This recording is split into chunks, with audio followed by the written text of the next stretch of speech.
Wassalatu wassalamu ala rasulillahi mustafa wa ala alihi wa sahbihi wa man wafa. Amma ba'd, fa ya ibadallah, usi nafsi wa iyyakum bitaqwallahi faqad fazal muttaqun fala tamutunna illa wa antum muslimun. Faqala ta'ala ya ayyuhalladzina amanu taqullaha haqqa tuqatih wa la tamutunna illa wa antum muslimun.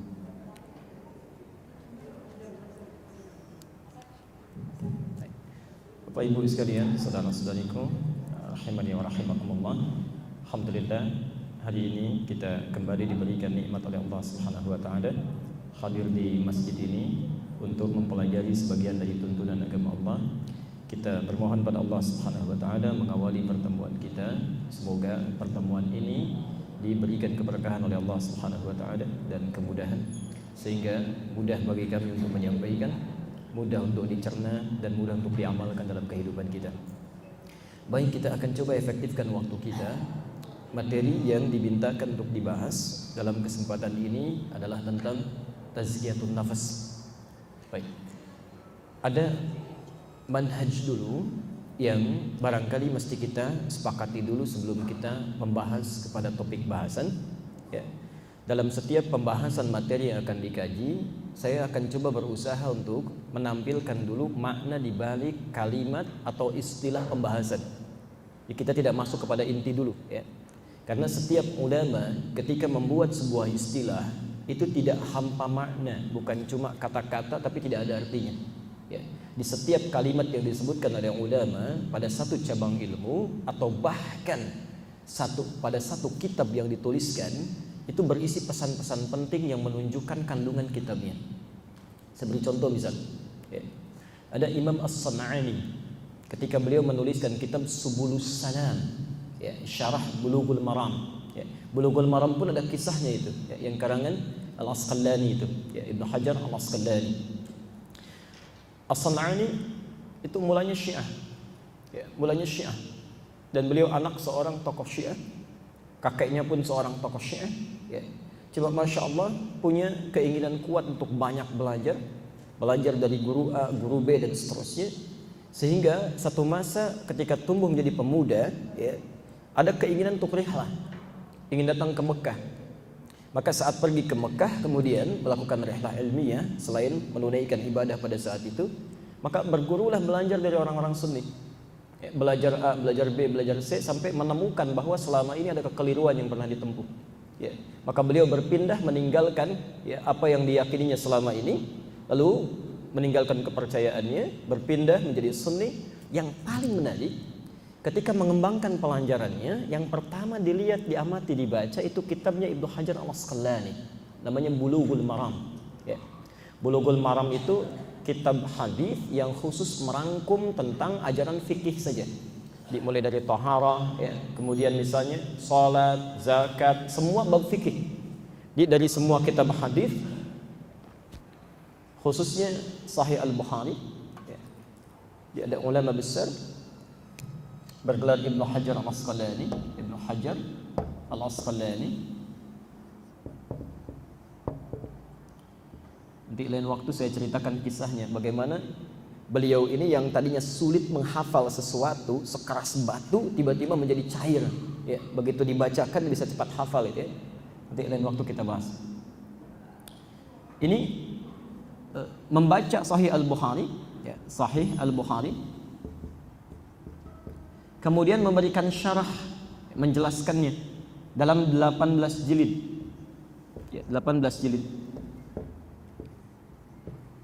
Dari 18 jilid ini isinya Sahih Al-Bukhari, ya.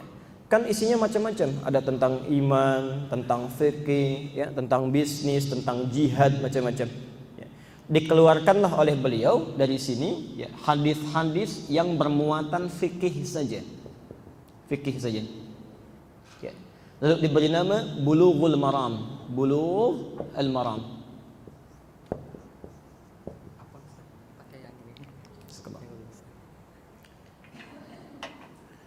Bulugh artinya sampai pada sesuatu yang sangat diharapkan, itu bulugh, ya. Bulugh sampai, ya.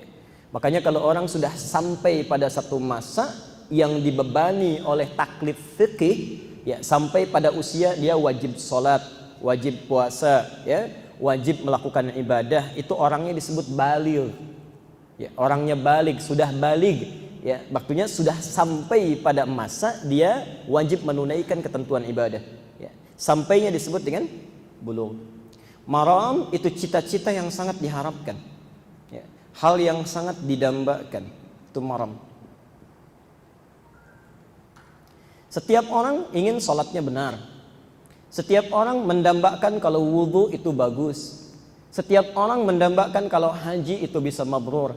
Ya. Maka beliau menamakan kitabnya ini dengan Bulughul Maram. Kalau Anda ingin sampai pada hal yang sangat didambakan, ibadahnya benar sesuai dengan harapan, baca kitab yang telah saya tuliskan ini. Itu maksudnya. Ya. Cuma isinya itu tidak ada keterangannya, cuma hadis saja. Ya, tentang taharah hadisnya ini, ya, tentang salat hadisnya ini, tentang zakat hadisnya ini, tapi tidak dijelaskan. Dibacalah oleh As-San'ani, ya. Ketika diamati oleh beliau, ini kitab bagus sekali, cuma tidak ada keterangannya. Maka diberikanlah penjelasan oleh beliau. Ya.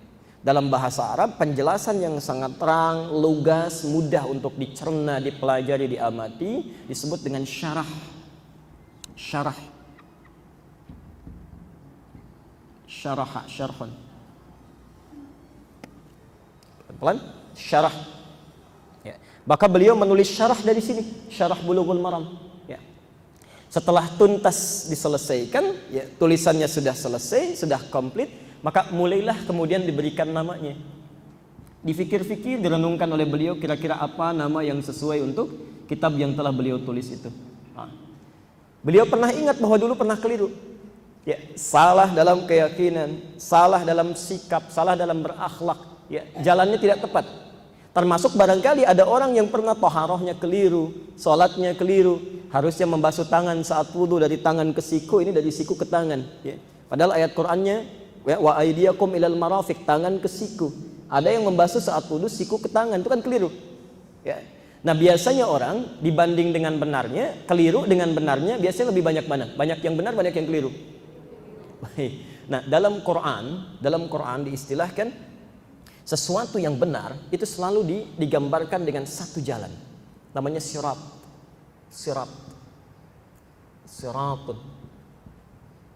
Sedangkan jalan yang banyak yang berpotensi menumbuhkan kekeliruan itu biasa disebut dengan subul. Ya. Maka direnungkan, difikirkan, ada ayat di Quran surah ke-6 Al-An'am ayat 153. Inna hadza siratim mustaqima. Ya. Sungguh inilah jalanku, kata Allah, jalan Allah yang lurus satu. Ya. Makanya dalam salat kita selalu minta ini nih. Ya. Setelah Malik Yaumiddin, iyyaka na'budu wa iyyaka nasta'in, kita ucapkan apa? Ihdina sirat. Kita minta pada Allah, ya Allah tolong tunjukkan cara mendekat kepadamu, tapi jangan berkelok-kelok, lurus, yang enak, yang mudah. Ya. Dan satu jalan jangan banyak-banyak supaya nggak bingung. Ya. Sirat. Tapi diteruskan ayatnya, wala tattabi'us subula. Kalau Anda sudah mengetahui jalan yang benar, jangan belok-belok lagi supaya tidak menyimpang, supaya nggak bingung. Ya. Kalau sudah tahu cara belajar yang benar, ikuti itu. Ya. Kalau sudah tahu cara ibadah yang bagus, ya jangan mampir-mampir. Jalan-jalan yang berpotensi melahirkan kekeliruan itu disebut dengan subul. Ya. Baik. Kalau orang dari sini pernah tersesat misalnya, ingin kembali kepada sirat, ya, supaya selamat, supaya tentram, supaya nyaman. Ya. Nah, kenyamanan, ketentraman yang didapatkan itu kalau kita mendapatkan sirat, itu disebut dengan salam namanya. Salam. Pelan-pelan. Kalau dekat dengan Allah, biasanya tenang atau gelisah? Baik, selamat atau sengsara? Selamat. Orang yang dekat dengan Allah, ya, pasti kehidupannya tenang, nyaman, tentram, dan pasti selamat. Pasti selamat. Ya. Karena itu ketika Anda mengucapkan ihdinas siratal mustaqim, itu meminta supaya didekatkan jalan kepada Allah, tapi tidak susah. Ya. Kalau orang sudah mendapatkan ini, itu tandanya ada ketentraman dalam jiwanya, tenang, nyaman. Ya. Ada orang, maaf, terlambat menunaikan sholat fardu, itu perasaannya biasa saja. Tapi ada orang-orang yang tertinggal sholat sunnah pun itu gelisahnya luar biasa. Insya Allah. Ini ada salam dalam dirinya. Baik, pelan-pelan. Maka beliau ketika memberikan syarah dari kitab ini berusaha sedapat mungkin meluruskan yang keliru tadi, ini subul, supaya kembali kepada sirat untuk mendapatkan salam dalam hidupnya. Maka diberikanlah judul kitabnya Subulus Salam. Baik. Nah, kaitan dengan pertemuan kita akan belajar tentang tazkiyatun nafas. Sebelum kita mulai materinya, kita akan coba dulu gali dari Al-Quranul Karim dan Sunnah Rasulullah SAW, dari mana kalimat ini bisa muncul dan apa pentingnya untuk kita pelajari sehingga bisa kita amalkan dalam kehidupan kita. Baik. Quran surah 15 ayat ke-28. Saya berikan pesan, insya Allah kajian kita itu akan lebih banyak berinteraksi dengan Al-Quran dan Sunnah. Jadi usahakan sedapat mungkin pegang mushaf ya, karena mungkin antum akan membolak-balik itu. Ya. Quran surah ke-15 ayat 28. Sudah? Maaf saya sambil menghapus. Quran surah ke-22 ayat 5.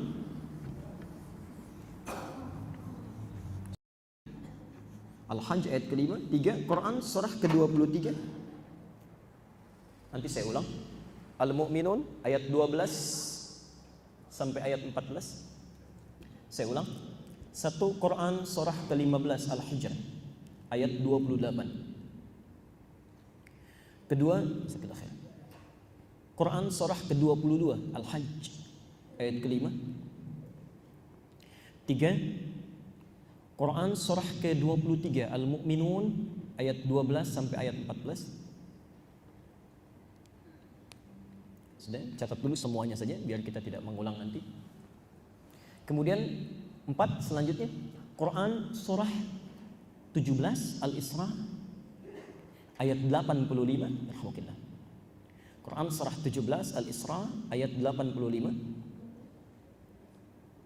Sudah? Terakhir Quran surah 91 Asy-Syams ayat 7 sampai 10. Ayat 7 sampai 10. Baik, sekarang kita mulai bagian yang pertama.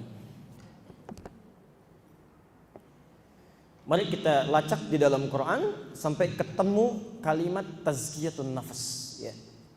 Kita lihat dulu. Kita mulai dari proses penciptaan manusia. Ya. Proses penciptaan manusia. Bapak Ibu sekalian, informasi yang disampaikan oleh Al-Quran saat seorang manusia dicipta, okay, ada 2 tahapan penting yang diinformasikan pada kita. Pelan-pelan.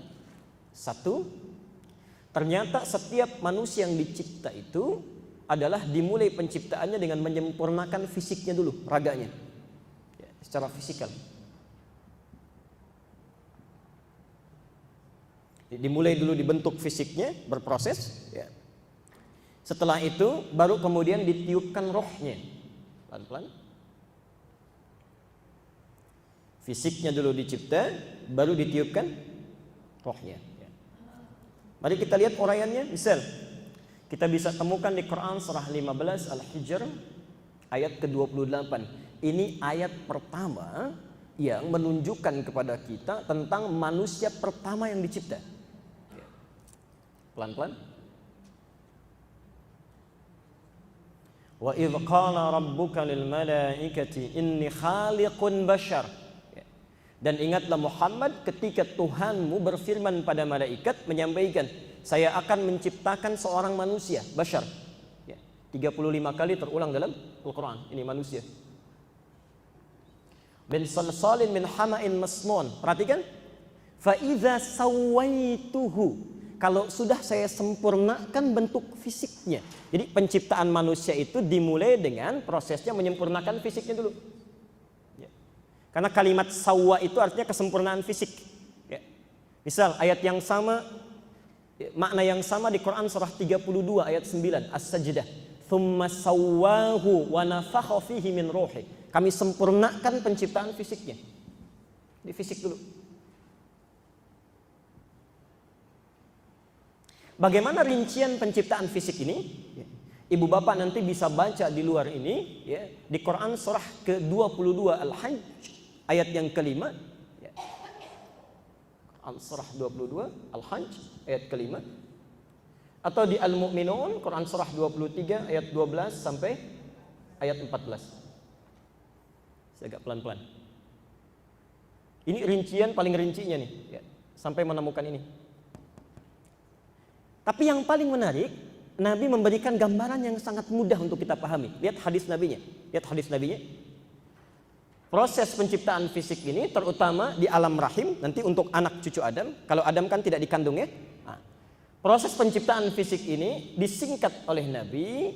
Ibu bapak bisa temukan, Anda bisa temukan paling gampang di Al-Arba'in. Hadis Al-Arba'in karya An-Nawawi. Nomor hadis yang keempat dari Abdullah bin Mas'ud. Abdullah bin Mas'ud. Baik. Saya agak pelan sebentar. Saya bacakan hadisnya ini. Lihat kata Nabi, ini proses penciptaan kita ini semuanya. Saya, Anda, kita semua. Baik.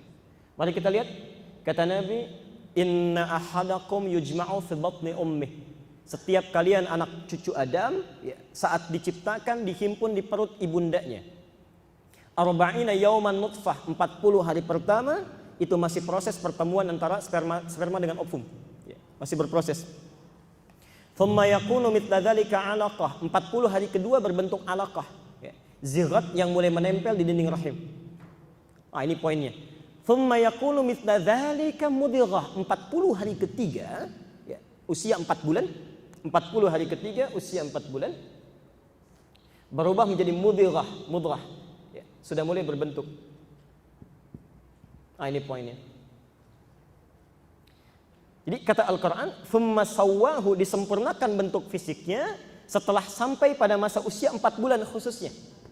Pelan-pelan. Seseorang dikandung dalam rahim ibundanya, berproses secara fisik dulu, rohnya belum masuk, ya, belum ditiupkan rohnya.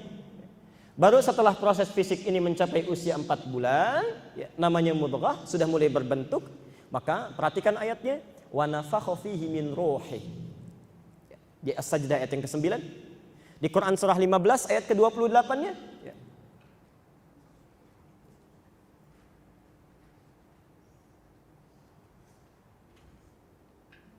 Wa idza sawaituhu wa nafakha fihi min ruhi, maka apabila sudah masuk usia 4 bulan ini, sempurna penciptaan fisiknya berbentuk mudghah, maka kami tiupkan roh dalam fisik ini, dalam jasad ini.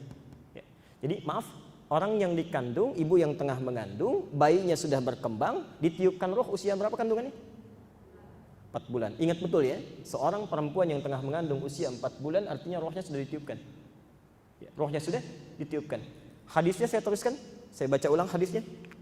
Setelah sampai usia 4 bulan, thumma yursalu ilaihi malak, kemudian diutus malaikat. Wa yanfukhu fihi ruh, dan diperintahkan oleh Allah untuk meniupkan roh. Jadi manusia berproses usia 4 bulan, berbentuk fisiknya, setelah 4 bulan baru rohnya ditiupkan. Pelan-pelan. Nah, saya mau tanya sebentar. Kalau roh asalnya dari mana? Saya ulang. Roh asalnya dari mana? Dari mana taunya? Oke. Nah, kita kembali ke Quran. Quran surah 17 ayat 85. Yas'alunaka 'anir ruh. Banyak orang bertanya kepadamu Muhammad tentang roh. Qulir ruhu min amri rabbi. Katakan urusan roh itu urusan Tuhanku. Ya. Itu cuma punya Allah, asalnya dari Allah. Nabi nggak punya kewenangan. Pelan-pelan. Jadi Quran surah 17 Al-Isra ayat 85. Jadi kata Al-Quran sendiri, roh itu urusannya Allah, yang mengatur Allah, yang menentukan Allah. Jadi asalnya dari mana? Allah. Pelan-pelan. Sekarang fokus ini. Ini intinya. Sekarang fokus ini intinya. Saya simpulkan sebentar. Seorang disebut manusia, proses penciptaannya dibentuk dulu fisiknya, Berproses dalam kandungan ibundanya kurang lebih mencapai 4 bulan, ditiupkan roh. Ya. Roh berasal dari siapa? Allah. Sekarang perhatikan. Allah itu sifatnya suci atau kotor? Suci. Mungkin nggak ada kotoran sedikit saja? Tidak. Bersih atau tidak? Bersih. Perhatikan. Karena Allah punya sifat suci, bersih, murni, maka semua yang berasal dari Allah pasti suci. Pasti bersih. Karena itu ketika roh ditiupkan pada fisik seorang manusia, roh ini pun membawa sifat-sifat kebaikan. Jadi karena roh asalnya dari Allah, maka roh yang ditiupkan pun sifat-sifat yang dibawanya selalu baik. Perhatikan, kumpulan sifat baik yang dibawa oleh roh ini itu disebut dengan takwa. Takwa. Pelan-pelan. Saya ulang ya. Roh karena asalnya dari Allah, Allah sifatnya suci, bersih, tidak ada celah sedikit pun, maka segala yang berasal dari Allah pasti semuanya baik. Karena itu ketika roh ditiupkan dalam jasad seseorang, roh pun sudah membawa sifat-sifat kebaikan, potensi kebaikan, namanya takwa. Sekarang fisik tadi yang berproses dalam rahim seorang perempuan, maaf, sumbernya dari mana? Dari Allah langsung atau ada proses ikhtiar manusia? Tidak langsung berasal dari Allah diberikan, tapi terlibat proses ikhtiar manusia di sini, ada usaha manusia. Maaf, misal ibu tengah mengandung, tidak akan mungkin kandungan akan berkembang baik kecuali ada asupan yang masuk ke dalam rahim kan? Ibu makan, minum dan sebagainya, Masya Allah. Yang jadi masalah kadang-kadang, maaf, kalau suaminya bawa makanan yang baik-baik, yang dimakan baik, halal, thayyib, Masya Allah, maka janin ini akan berkembang dengan sangat luar biasa bagusnya. Tapi kalau yang dimakan yang syubhat, apalagi yang haram, bercampur dengan ini, berproses selama 4 bulan itu, maka jadilah kualitas janin yang dikandung, mudghah yang terbentuk, ini sudah membawa unsur-unsur masalah. Nah, yang jadi persoalan, perhatikan sini, pelan-pelan. Saya ilustrasikan ya, saya ilustrasikan. Ini ada cawan ya, tempat. Kemudian anggap misalnya yang bening ini, ya, yang bening ini rohnya. Ya. Sekarang saya ingin sampaikan, bila ada seseorang ya, saat tengah mengandung dia makan yang baik-baik, yang bening, yang bersih, ya kita anggap misalnya seputih susu bersih. Kalau susu dicampurkan dengan yang bening ini warnanya jadi apa? Baik, putih. Kalau bercampur dengan yang syubhat, yang dimakan salah, coklat misalnya, coklat kalau dicampur dengan yang bening jadi apa warnanya? Kalau yang dimakannya haram, kotor dan sebagainya, misal kopi dimasukkan ke sini jadi apa? Hitam. Maka kata Rasulullah, anak Adam tercipta dari tanah. Adam tercipta dari tanah, anak Adam tercipta dari tanah. Sedangkan tanah ada yang coklat, yang bersih, yang hitam, bahkan melumpur. Baik. Karena itulah roh ketika bercampur ya, dengan fisik ini tidak murni membawa sifat kebaikan seperti roh. Masih bercampur, cenderung memancarkan sesuatu yang berbeda. Sesuatu yang memancarkan, yang kadang-kadang berbeda, bisa baik, bisa buruk, bisa tidak, itu dalam bahasa Arab disebut dengan fujur. Fujurun. Yang tidak selamanya baik. Pelan-pelan. Karena itulah roh ketika masuk ke dalam fisik, ini agak tinggi ya, agak dalam, jadi kita butuh fokus sebentar. Ketika roh masuk ke dalam fisik, dia kan tidak murni lagi ya, tidak murni takwa, tapi sudah bergabung dengan fujur, ya, sudah nyampur, ya, sudah bercampur. Karena itulah, karena roh sudah tidak lagi dalam arti bening, ya, seperti semula, karena bercampur dengan fujur, maka namanya dirubah oleh Al-Quran bukan roh lagi. Kalau roh sudah masuk ke dalam fisik seseorang, namanya dirubah oleh Quran menjadi nafas. Nafas. Karena unsurnya sudah bercampur. Ya, nafas. Nafas. Dari sini diserap dalam bahasa Indonesia menjadi nafas. Karena kalau roh sudah masuk ke dalam fisik, sudah bisa bernafas. Nafas. Pelan-pelan. Kenapa disebut dengan nafas? Ya, tidak roh lagi, karena di dalamnya itu sudah berkumpul bukan hanya takwa saja, tapi sudah menyatu dengan fujur. Takwa plus fujur sudah bergabung ya, tadi sudah seperti saya ilustrasikan ya.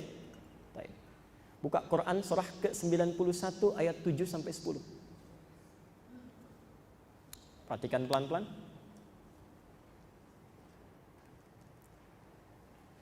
Saya persingkat dulu. Kalau roh sudah masuk ke dalam fisik, roh berubah namanya menjadi apa? Nafas, maka turun ayat wa nafsi wa ma sawwaha. Dan demi nafas yang sudah kami sempurnakan penciptaannya. Oke. Bagaimana disebut sempurna? Maksudnya kalau roh sudah masuk ke dalam fisik, sempurna menjadi nafas. Ya. Maka apa yang terdapat di dalamnya? Fa'alhamaha fujuraha wa taqwaha. Maka kalau roh sudah berubah menjadi nafas, kata Quran, di dalamnya sudah berkumpul sifat fujur dan sifat takwa. Hati-hati, fokus. Ingat, saya tidak akan mengulang ya. Jadi fokus betul ke sini. Di dalamnya berkumpul takwa, sifat baik. Fujur kadang mengarah cenderung pada yang tidak baik. Nama lainnya nafsu. Nama lainnya nafsu.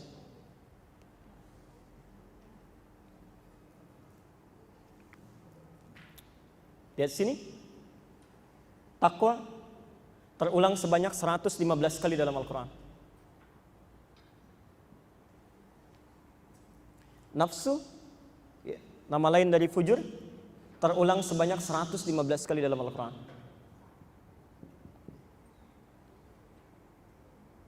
Pelan-pelan. Sudah? Jadi ketika manusia terlahir, ya, sudah membawa nafas dalam hidupnya, ibu bapak mesti tahu dalam jiwa kita ini selalu ada dua sifat yang saling bertentangan, memberikan pengaruh. Ya. Yang satu yang dibawa oleh roh, ini yang sering ngajak pada kebaikan, takwa ini. Ya. Karena itu jangan heran kalau kita sedang dalam beraktivitas, kadang-kadang suka didorong berbuat baik. Ya. Contoh, kita dengar azan sedang beraktivitas, Allahu Akbar, Allahu Akbar, kan suka ada getaran dalam hati ya. Cepat, sudah azan, siap-siap, siap-siap. Pernah nggak ada seperti itu suasananya? Itu takwa. Ya. Tapi saat yang bersamaan ketika usai adzan, misal adzan selesai, la ilaha illallah, tiba-tiba sisi yang lain mengatakan, tenang aja, baru adzan, belum qomat. Ya, waktu iqamahnya masih lama kok, 15 menit bisa. Itu fujur. Ya, fujur. Bawaan nafsu. Pelan-pelan. Saya teruskan dulu supaya agak lebih cepat. Takwa ini supaya berkembang kuat, muncul menjadi suara yang sangat dominan, itu diajak oleh malaikat, didorong oleh malaikat. Ayo, ajak, tingkatkan. Malaikat di Quran terulang sebanyak 88 kali. Sebaliknya, fujur supaya juga bisa lebih dominan, ya Masya Allah, ya. Ini pun didorong oleh makhluk yang lain, ya, supaya muncul menutup sifat takwanya. Ayo, kamu yang dominan. Yang mendorong namanya setan. Setan terulang sebanyak 88 kali dalam Al-Quran.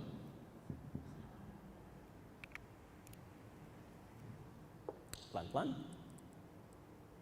Awas, hati-hati. Sudah? Sekarang mari kita teruskan sebentar. Kalau kira-kira di satu tempat ada dua hal yang berbeda, satu mengajak pada kebaikan, satu pada keburukan. Kira-kira tempat itu akan seterusnya tenang atau tidak tenang? Awas, hati-hati ya, selalu bergolak ya. Kadang naik, kadang turun, kadang naik, kadang turun. Nah, kalau yang baiknya ini dominan, misal yang buruk, yang nafsu ditekan, yang fujur ini ditekan, yang ini naik. Maka kata Quran, qad aflaha man zakkaha. Kita tulis.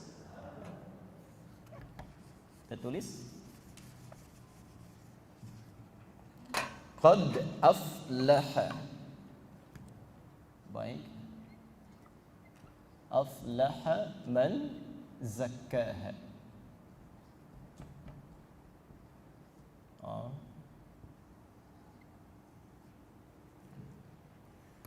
Sungguh kata Quran, aflaha, pasti akan selalu tentram, bahagia, nikmat sekali. Ya, pelan-pelan. Man zakkaha, orang yang bisa menekan sifat nafsunya ini, ya, membersihkan. Zakka itu menyucikan, membersihkan, ya, ditekan, hilangkan yang kotor-kotornya. Pelan-pelan. Jadi kalau Anda bisa menekan yang ini, ya, yang nafsunya ini, memunculkan yang baik-baiknya, itu hidup kita pasti tentram. Enak kata Quran itu. Misal, saya beri contoh cepatnya. Kita terapkan dulu sebentar. Di dalam nafas seseorang, kata Quran, ada sifat baik, kita tulis misalnya. Sifat baik, tenang. Dalam saat yang bersamaan, tenang pun punya lawan di nafsu. Ya, selalu punya lawannya. Misal, gelisah.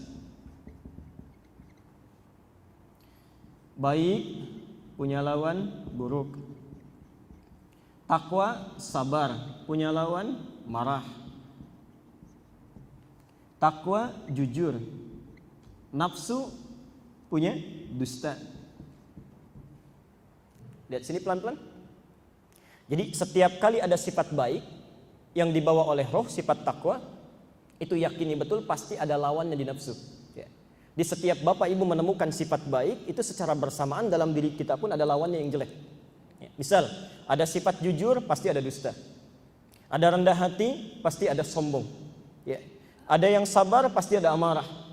Di setiap memiliki sifat kebaikan selalu ada lawannya di nafsu. Pelan-pelan.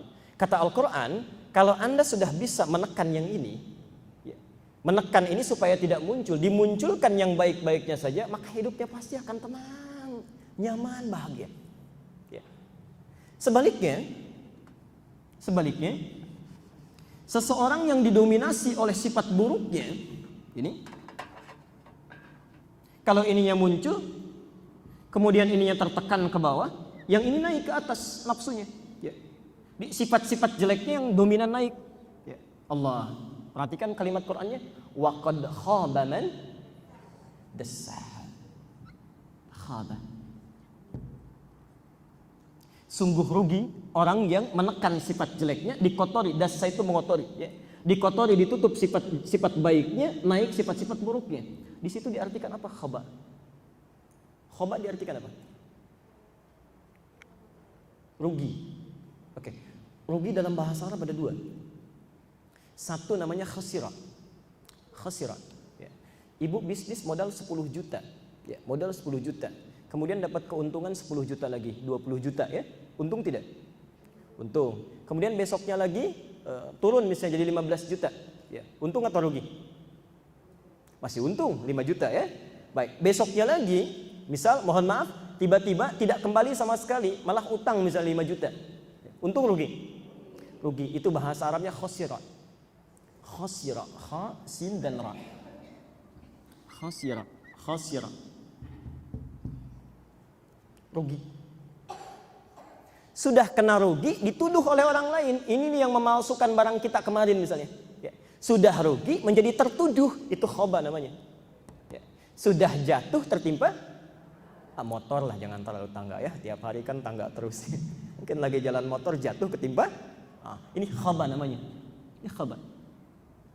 Pelan-pelan. Jadi kata Quran, orang-orang yang dominasi sifat jeleknya ini kalau muncul dalam kehidupannya, ini tidak pernah muncul atau terhimpit, maka hidupnya akan selalu khaba, nestapa dia. Bukan cuma rugi, tapi nggak enak hidupnya, nggak enak. Contoh.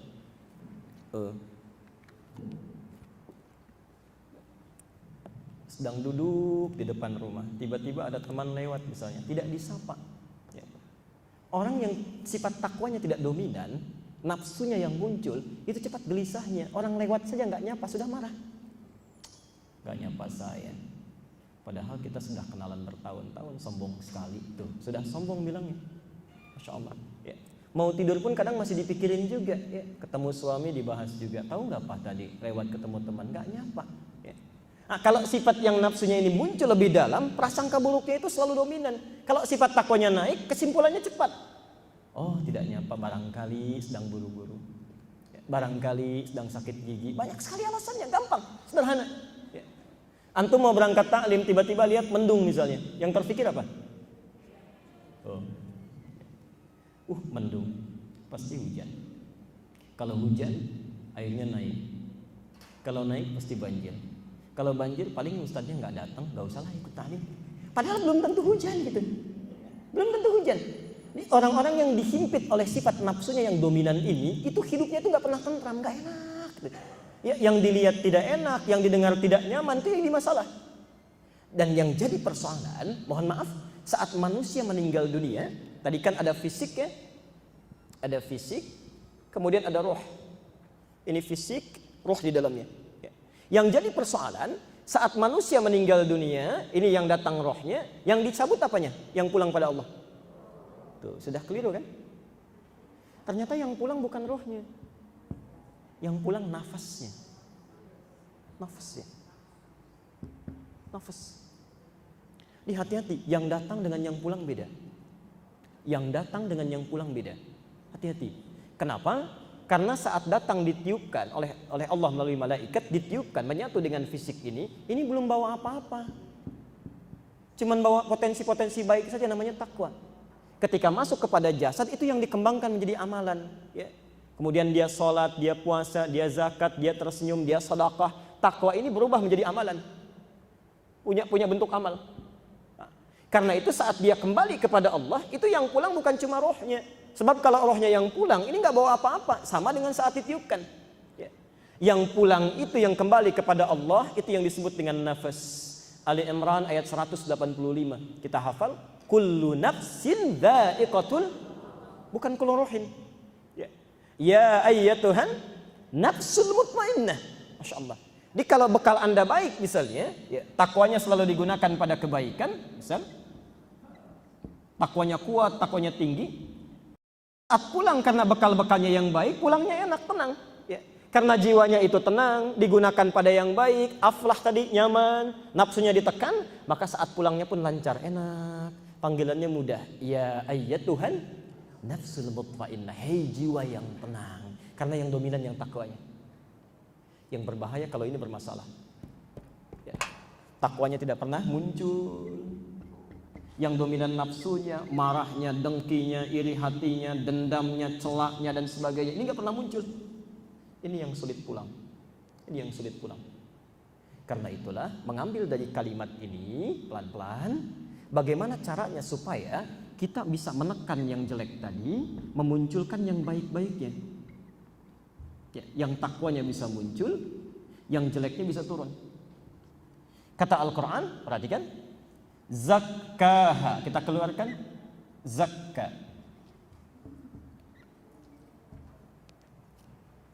Sucikan.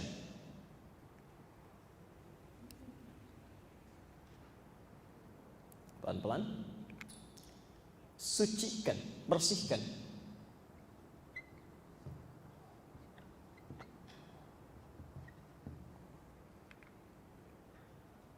Lihat sini.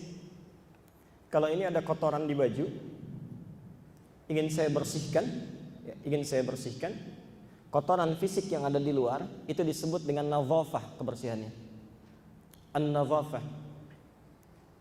Ya, kita fokus sebentar, ini agak dalam ya. Nadhafah. Pernah dengar an-nadhafatu minal iman? Ya, ungkapan itu kebersihan sebagian dari iman. Jadi an-nadhafah itu kebersihan fisik. Baju kotor dibersihkan, celana kotor dibersihkan, itu nadhafah. Ya. Orangnya disebut dengan nadhif. Nadhifun. Nadhif. Jadi kalau ada yang bernama misalnya Pak Nadhif, itu artinya orang yang penampilannya selalu bersih. Rapi, bersih, baju bersih, celana bersih, ya, sepatu bersih, itu nadhif. Ya. Pernah lihat orang masuk, saya ada masuk ke mall, bajunya rapi, bersih, pakai dasi, pakai jas, ya, celananya bagus, pakai pentopel. Tapi maaf, ternyata copet misal. Ya, ternyata copet. Hatinya nggak bersih. Nah, kalau kita ingin mengatakan sesuatu yang dibersihkan itu hatinya, yang dalamnya tak nampak keluar, itu dalam bahasa Arab disebut dengan zakka. Tapi nggak pakai tasydid, zakat gini. Membersihkan sesuatu yang tak nampak, menyucikan, bersihkan. Ya, pelan-pelan. Kan tuh lihat indahnya bahasa Quran. Allah tidak mengatakan laqad aflaha man nadhafaha misalnya. Kalau pakai nadhafaha itu artinya, maaf, dikeluarkan dulu nafasnya, dibersihin tuh. Ya. Tapi kalau menggunakan zakka itu artinya dia bukan hal fisik yang ada di luar, di dalam yang harus dibersihkan. Kalimatnya berubah menjadi zakat. Kalau Anda ingin serius membersihkannya, ya, dibersihkan dengan serius. terus semaksimal mungkin, ya. Maka tambah tasydid pada kalimat keduanya, zakka. Pelan-pelan. Kalau Anda ingin bahagia, muncul sifat baiknya, ditekan sifat jeleknya, seakan-akan Quran mengatakan, seriuslah. Ya. Usahalah dengan sungguh-sungguh untuk membersihkan sifat-sifat jelek yang ada dalam jiwa, sehingga muncul sifat-sifat baiknya, yang takwanya. Lalu kalau Anda ingin mulai berusaha untuk mewujudkan itu, kata Quran, cepat serius, tekan yang nafsu, tingkatkan yang takwa. Lalu Anda ingin respon, baik, saya kerjakan sekarang, saya serius, saya sungguh-sungguh. Nah, keseriusan yang diiringi dengan pekerjaan seketika, itu rumusnya tambah tak di depannya. Tak. Pelan-pelan. Maka ada ayat di Quran, qad aflaha man tazakka wa dzakara asma rabbih fasalla. Nah, sifat tazakka itu artinya bergegas. Nanti kita di pelajaran selanjutnya kita akan pelajari amalan-amalan apa yang bisa membersihkan jiwa. Amalan pertama diantaranya sholat. Sholat. Jadi kalau Anda hatinya ingin bersih, ditekan nafsunya, jadi bergegas kerjakan amalan, itu maksudnya, poinnya. Ya. Pelan-pelan. Kalau Anda kemudian cepat gegas, ya, dapatkan itu, kerjakan itu, sehingga memunculkan sifat-sifat takwanya yang baik mulai muncul, ya, maka alifnya dibuang. Kalau sifat baiknya sudah muncul, alifnya dibuang, ya. Diganti dengan ya plus tak di ujungnya. Ya. Kalau sudah ditambah ya dengan tak, tasdidnya hilang. Pelan-pelan, pelan-pelan. Bergegaslah untuk bersungguh-sungguh membersihkan yang kotor sehingga muncul yang baik, sehingga sifat-sifat kebaikan cepat terkumpul. Sifat-sifat kebaikan, ya dengan ta. Ya. Kalau satu kalimat sudah ada ya dengan ta, biasanya umumnya huruf kedua dimatikan diganti dengan sukun, taz. Ya. Ini diikuti aja ya. Diikuti aja dulu. Taz. Ya. Biasanya kalau ada huruf sebelumnya dibacanya apa? A, I atau U. Tadi kita belajar di Rawamangun, kalau ada huruf sebelum ya, umumnya dibaca I kalimatnya. Ya. Kalau ada huruf sebelum alif misalnya, ini ba, ini alif, sebelumnya ada huruf ba. Dibaca apa? Ba. Huruf sebelum alif selalu dibaca A panjang. Ada huruf ta, ada alifnya, dibaca apa? Ta. Tapi kalau diganti, misal ada huruf fa sebelumnya, setelahnya ya misalnya. Ya. Dibaca apa? Maka ada huruf sebelumnya umumnya dibaca fi. Ya.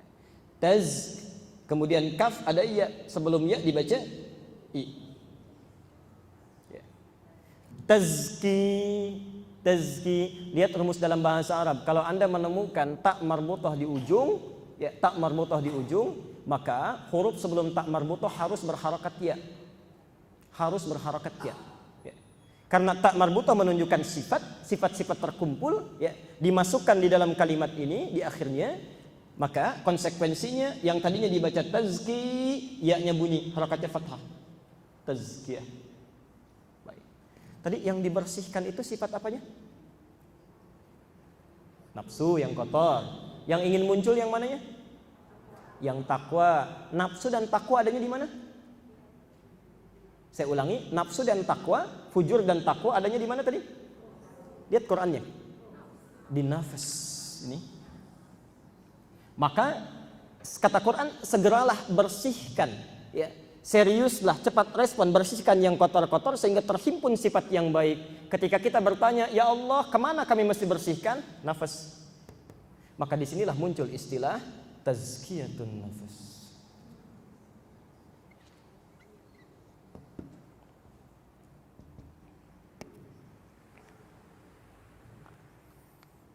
Pelan-pelan.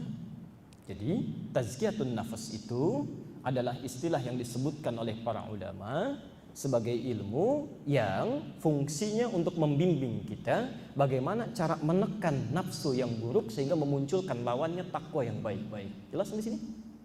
Nah, sekarang kita teruskan dulu pelan-pelan. Teruskan pelan-pelan.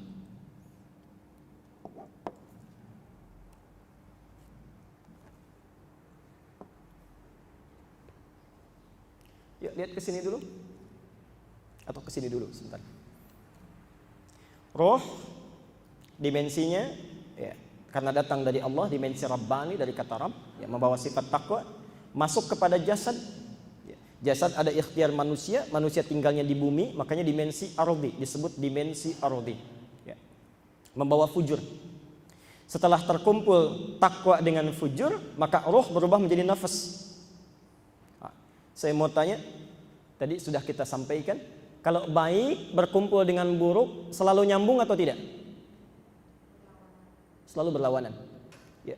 Jadi perhatikan rumus Qur'annya. Baik hanya akan ketemu dengan yang baik. Yang jelek hanya akan nyambung dengan yang jelek. Jadi baik dengan buruk itu tidak akan ketemu.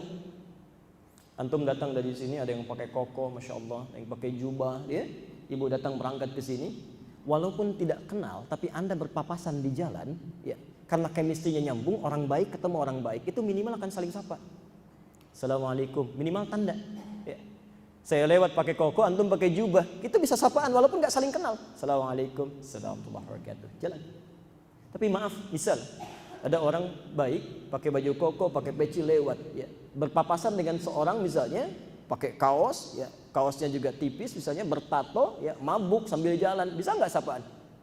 Assalamualaikum, kemana Pak? Enggak. Pasti lewat aja gitu ya.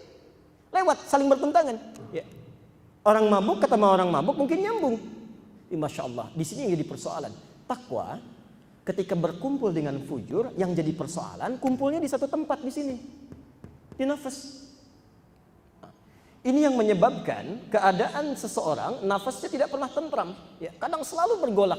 Antum sedang taklim tenang gitu ya, begitu keluar dari sini gelisah lagi. Sedang baca Quran tenang, begitu selesai ditutup nggak tenang lagi. Pernah merasakan itu? Ya, karena selalu bergolak.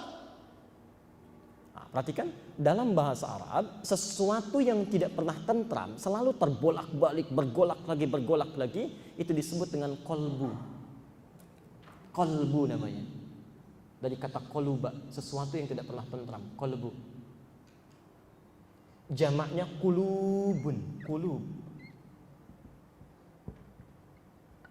Ya.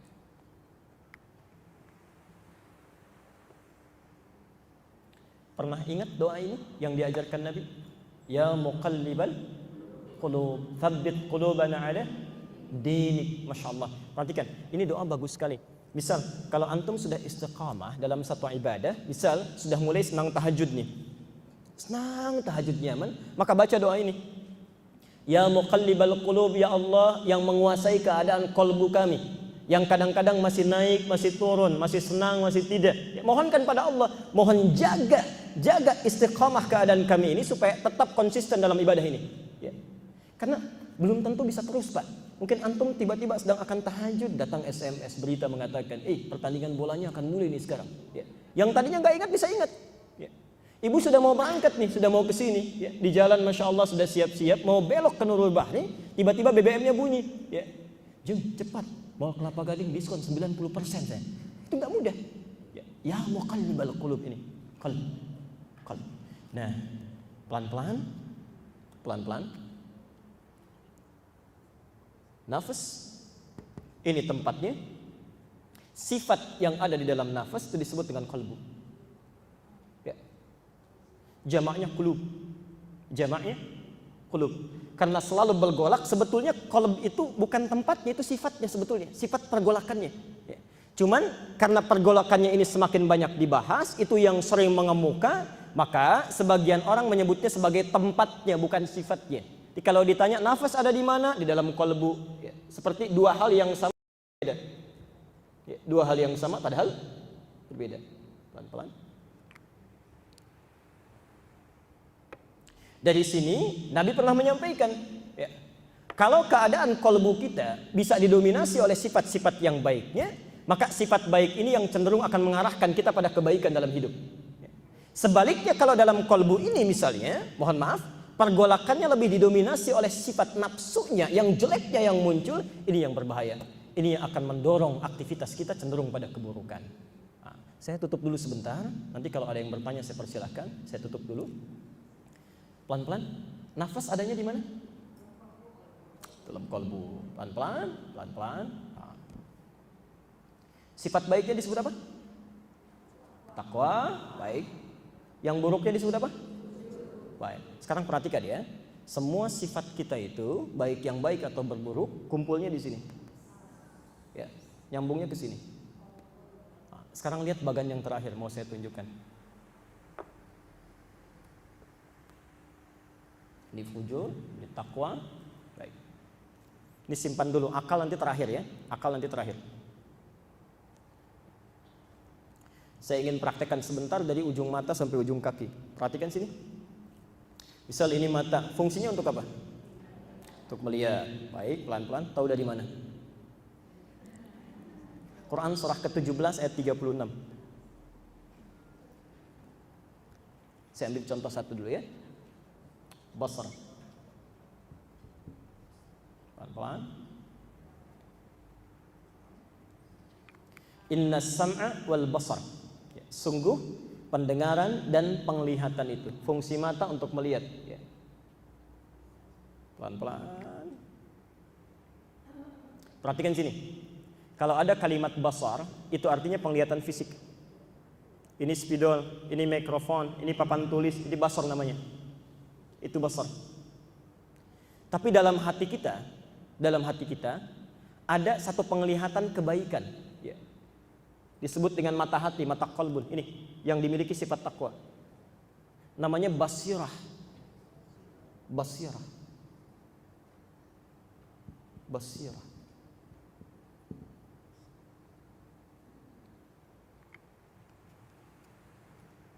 Pelan-pelan. Sudah? Nah, sekarang perhatikan ya. Kalau inti hatinya, misal, yang munculnya selalu yang jelek-jelek, ya, yang buruk, yang tidak baik, ini yang paling dominan, ya. Ini yang ditembuskan nanti, tembus, ini ditutup, ini yang tembus ke mata. Ya. Ada yang tembus ke mata, tembus ke telinga, tembus ke tangan, tembus ke kaki. Jadi mata, tangan, kaki itu aktivitasnya, itu menunggu respon yang ada di dalam nafas. Kalau yang di dalam nafasnya dominan yang jelek, maka ini yang ditembuskan ke dalam organ tubuh kita, ini yang menjadikan perilaku kita buruk. Jelas sampai sini? Pelan-pelan. Misal, di dalam ini yang muncul sifat marah. Basirah tertutup. Maka marah ditembuskan ke dalam mata, mata yang tadinya bisa melihat dengan tenang tiba-tiba melotot. Ditembuskan ke mulut, mulut yang seharusnya fungsinya berkata yang baik-baik untuk zikir tiba-tiba mencela. Ditembuskan ke tangan, tangan yang tadinya untuk memberi tiba-tiba bisa memukul. Kaki tiba-tiba bisa menendang. Jadi kalau isinya di nafsu ini, di nafas ini jelek, yang kotor, yang dominan, maka ini yang akan muncul sifat-sifat buruk. Sebaliknya, masya Allah, kalau dalam dirinya ini yang muncul selalu sifat takwanya, bisa yang muncul lawannya sabar. Begitu dicela oleh orang lain, saking sabarnya dia cuma menunduk, matanya nunduk. Tangannya tidak mengepal, biasa saja. Kakinya tidak bergerak, tenang saja. Di semua respon sekujur tubuh kita, dari ujung kepala sampai ujung rambut, itu yang menentukan keadaan hati ini. Jelas sampai sini? Baik, saya tutup dulu. Al-Bukhari nomor hadis ke-52. Al-Bukhari nomor hadis 52. Di Al-Arba'in An-Nawawiyah nomor hadis yang ke-6. Al-Arba'in nomor hadis yang ke-6. Saya bacakan cepat, Anda hafal hadisnya. Saya bacakan sampai ujung hadisnya saja supaya lebih mudah ya, ujung hadisnya. Ala wa inna fil jasadi mudghatan idza salahat salahal jasadu kullu wa idza fasadat fasadal jasadu kullu ala wahyal qalbu. Hadisnya agak panjang ya. Anin Nu'man bin Bashir radhiyallahu anhuma qala Rasulullah sallallahu alaihi wasallam innal halala bayyinun wa innal harama bayyinun wa bainahuma umurun mushtabihatun la ya'lamuhunna katsiran minan nas. Lihat ujungnya. Ala, kata Nabi, ketahuilah, yakinlah, wa inna fil jasadi mudghah, di dalam tubuh kita ada mudghah tadi, sekerat daging yang kecil saja. Idza salahat, kalau baik kualitas ini, salahal jasadu kulluh, itu mata, telinga, mulut, lidah, kulit sampai ujung kaki semua akan baik. Tapi yang jadi masalah, mohon maaf, kalau buruk itu wa idza fasadat fasadal jasadu kullu, pasti akan buruk seluruhnya. Jadi kalau ada orang sekarang berperilaku maksiat, lisannya buruk, telinganya buruk, pandangannya buruk, itu yang bermasalah itu hatinya. Karena itulah ilmu ini menjadi penting, bukan hanya sekedar menjadikan kita rajin dalam beribadah, tapi mohon maaf juga menjadikan kita bening dalam menyikapi berbagai persoalan sehingga melahirkan karakteristik yang paling dicintai oleh Allah Subhanahu wa taala. Ini hamba yang paling takwa. Baik. Pak Ibu sekalian, ada satu bagian lagi sebagai bagian penutup, tapi saya mau simpan dulu, sekiranya ada yang mau ditanyakan saya perkenankan. Ya. Saya belum selesaikan tentang mata. Kalau tidak ada pertanyaan, saya mau tutup dulu dengan bagian yang terakhir. Baik, Quran surah ke-24 kita praktek. Quran surah 24 An-Nur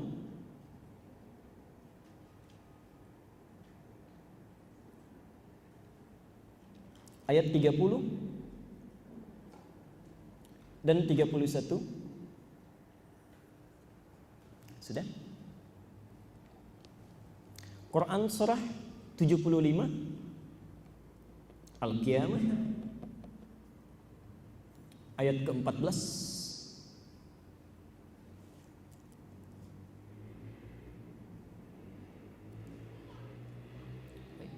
Sudah? Sekarang perhatikan sini ya. Pelan-pelan sebentar. Ruh tadi sudah kita bahas ya. Jasad sudah, nafas sudah, qalbu sudah. Ini bagian penutup yang terakhir. Akal. Ya, akal ini yang membedakan manusia dengan hewan.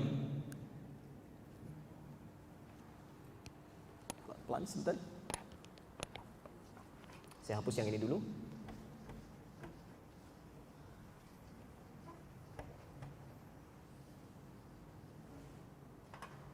Baik.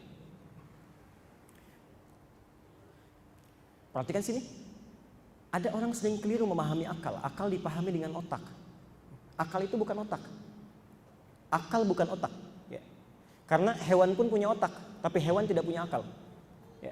Udang itu punya otak, tapi orang tidak mau disebut otak udang, ya kan? Nah, kambing punya otak, sapi punya otak, ya. Tapi sapi tidak punya akal, kambing tidak punya akal. Ya. Dalam bahasa Arab, otak disebut dengan muh. Tapi yang kita bicarakan sekarang akal, al-aqlu. Sekarang perhatikan, ini bagian yang terpenting. Bapak Ibu sekalian, kalau ada satu benda ingin Anda ikat misalnya, menempel begini, kemudian diikat. Ya. Ikatan ini dalam bahasa Arab setidaknya memiliki 3-4 kosakata. Satu, ya, disebut dengan qaidun, qaid, qaf, ya, dal. Qaf, ya, dal.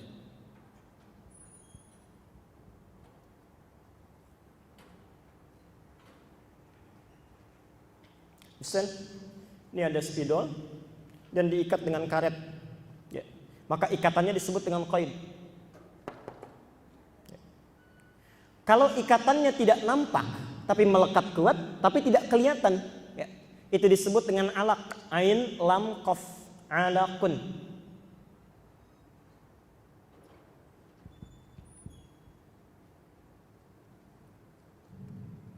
Karena itu ketika janin berbentuk zigot kemudian mengikatkan diri ke dalam rahim, dia nempel dengan kuat, maka itu dirubah kalimatnya oleh Quran menjadi alaq.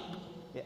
Iqra bismi rabbikal ladzi khalaq. Khalaqal insana min alaq, ya. Kenapa disebut alaq? Karena dia sudah mulai menempel di dinding rahim, kuat, ya, menempelkan dirinya. Tapi nggak kelihatan. Ya, nggak kelihatan. Bahaya kalau ada seorang ibu mengandung misalnya kelihatan zigotnya nempel, itu kan berbahaya. Ya, pasti tertutup, tidak nampak. Tapi kalau ada ikatan yang sangat kuat, baik nampak ataupun tidak, terlihat ataupun tidak, mengikat sesuatu dengan kuat, itu bahasa Arab yang disebut dengan aqala. Al-aql. Di kedua makna ini diwakili oleh makna akal. Saya ulang, ikatan yang sangat kuat yang mengikat sesuatu, baik nampak ataupun tak nampak, dalam bahasa Arab disebut dengan aqala. Sifatnya disebut dengan akal. Saya ingin sampaikan satu yang penting, teori tazkiyatun nafas yang penting tuh yang ininya. Kesananya cuma akan contoh penyakit dan membersihkannya. Tapi teori yang paling penting ini, ya. Kalau Bapak Ibu berhasil memahami dengan baik, yang lainnya akan lebih mudah. Sekarang perhatikan contoh mudahnya.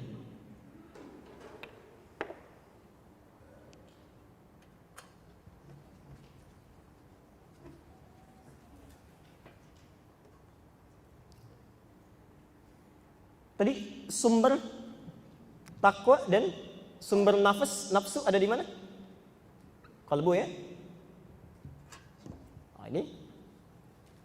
Di sini ada nafas, di sini ada takwa plus fujur atau nafsu. Baik.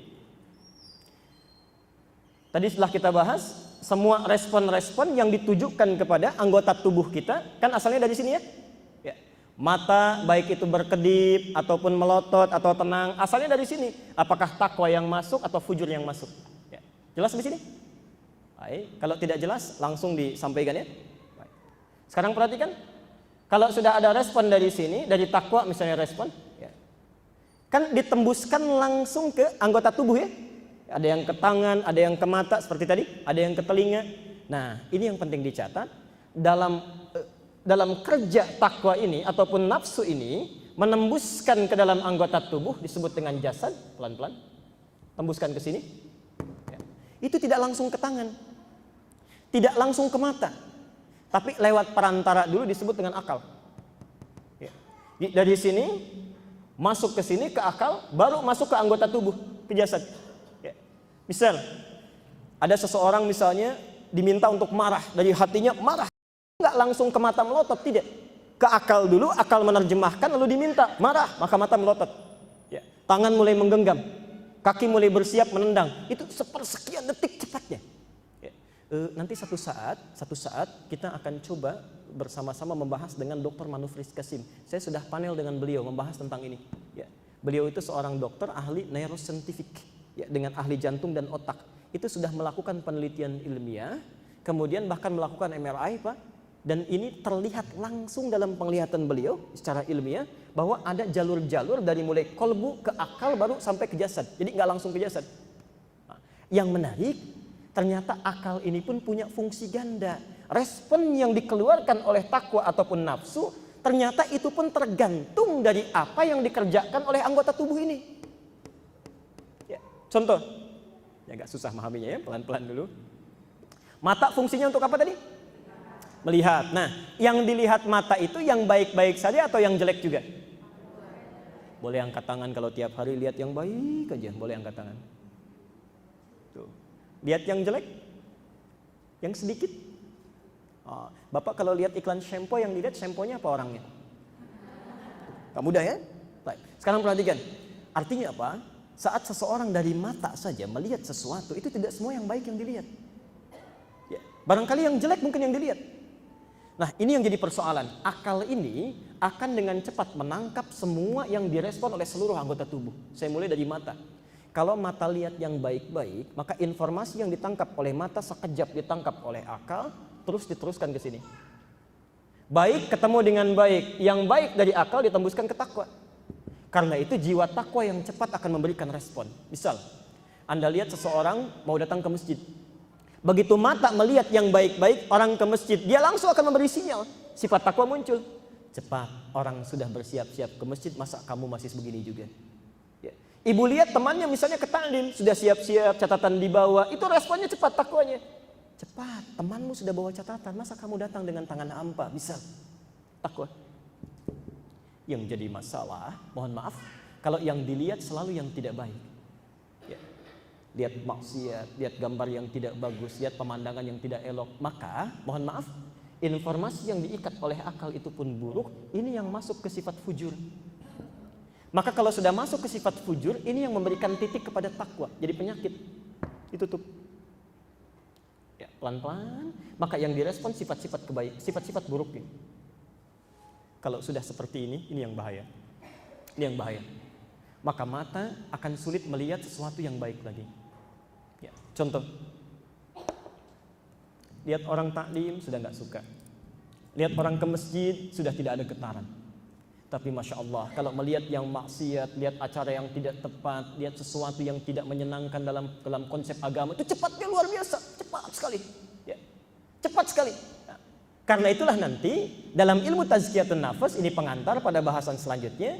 Sebelum kita mengeluarkan penyakit hati, jadi masalah. Ini lihat yang buruk, jelek, ditangkap oleh akal. Masuknya kemana tadi? Ke fujur. Ya. Bawa sifat baik atau jelek? Jelek. Penyakit atau obat? Penyakit. Perhatikan, penyakit dalam bahasa Arab disebut dengan marad. Maradun, penyakit. Kalau orang sering lihat yang buruk-buruk, pada hakikatnya dia sedang membawa penyakit dimasukkan ke dalam kolbunya ke sini. Ya. Ke sifat fujurnya. Pelan-pelan. Kolbu tadi jamannya apa? Kulubun. Al-Baqarah ayat 10. Fi kulubihim maradun fazadahumullahu. Ada orang yang karena organnya sering beraktivitas yang jelek-jelek, yang haram-haram, yang buruk-buruk, maka yang masuk ke dalam hatinya selalu penyakit. Takwanya nggak respon. Ya. Karena itu nanti kita akan temukan ayat-ayat Quran pertama kali mengajarkan tazkiyatun nafas itu bukan mengobati penyakit. Bukan mengeluarkan dulu yang kotor dalam jiwa, tapi mencegah yang kotor supaya tidak masuk dulu ke dalam hati. Pelan-pelan ya. Kebanyakan materi tazkiyatun nafas yang dibahas di berbagai tempat itu bagaimana mengeluarkan sifat buruk dalam hati. Tapi kata Quran petunjuknya sebelum dikeluarkan sebetulnya cegah dulu supaya yang jelek tidak masuk ke dalam diri. Ya. Jadi kalau Anda sudah bisa mencegahnya, kenapa mesti mengeluarkannya? Ya. Pelan-pelan. Quran surah ke-24 tadi ayat 30. Kita tutup di sini. Kembali ke mata.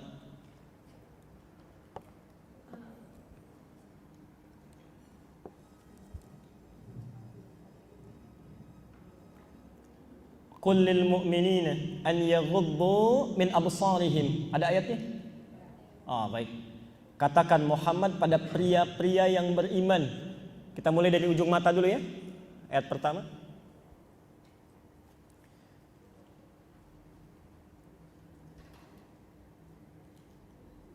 Qul lil mu'minina an yaghuddu min absarihim. Katakan Muhammad pada pria-pria yang beriman supaya menjaga pandangannya. Lihat. Dari kata yaghuddu ini muncul istilah ghaddul basar. Ya. Tadi pandangan mata disebut apa? Masih ingat tadi saya tulis? Basar, ya. Dari sini muncul istilah ghaddul basar. Nah, sebetulnya ini konsep tazkiyatun nafas yang pertama. Bagaimana caranya supaya penyakit tidak masuk ke dalam kalbu, sebelum masuk supaya tidak dibersihkan, lebih baik cegah dulu supaya dia nggak masuk. Ya. Caranya, maaf, kalau selama Anda masih punya pandangan, palingkan dari sesuatu yang dilarang oleh Allah dan Rasulnya. Ya. Bukan untuk pria saja, perempuan juga begitu. Ayat 31-nya, wa kullil mu'minati an yaghuddna min absarihinna. Katakan juga bagi perempuan-perempuan yang punya iman. Allah. Ya. Mohon maaf ya. Artinya kalau ada di ayat Quran meminta sesuatu pada kita meninggalkan larangan, lantas Anda kerjakan, dan ayat itu diawali dengan kata iman, artinya ada masalah di iman kita. Misal, Allah minta, hei pria yang beriman, jaga pandangan. Lalu Anda tidak menjaganya, maka ada masalah di iman kita. Hei perempuan yang beriman, tundukkan pandangan. Tapi ibu tidak bisa menjaganya, ada masalah dalam imannya. Jelas di sini?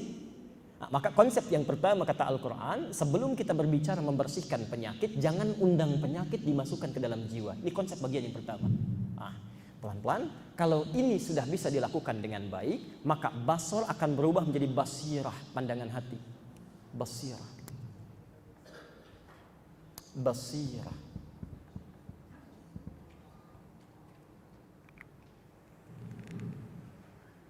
Seperti contoh ya. Ini spidol. Pelan-pelan, spidol.